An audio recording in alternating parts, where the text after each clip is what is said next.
You have to make a visit to KSA, তোমাকে kingdom of Saudi Arabia, সৌদিতে একটু visit করতে হবে। সে রাজু হয়ে গেল, বুদ্ধি করে জিলহজ মাসের 10 তারিখে নিয়ে গেল তাকে সৌদিতে।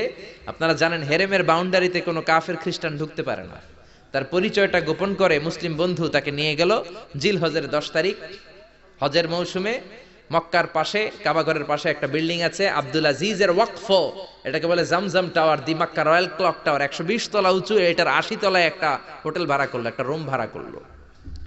ওই দিন সব হাজী সাহেবান মিনার জবাইয়ের কাজ শেষে ফরজ তাওয়াফ করার জন্য মিনা থুইয়া সব কাবা ঘরের এদিকে বিড়বিড় বিড়বিড় করতেছে, কত সুবহানাল্লাহ।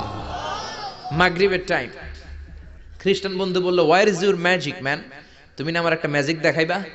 খ্রিস্টান মনে করছে এটা মনে হয় ম্যাজিক, তা না হলে 10 মিনিটে 20 লাখ মুসলমানরা এরকম গোল গোল করে কে সমান করে দাঁড় করাতে পারে। ওয়ার ইজ ইউর ম্যাজিক, তোমার ম্যাজিক কই? মুসলিম বন্ধু বলে, let's go to very close to the window, চলো জানালার কাছে যাই।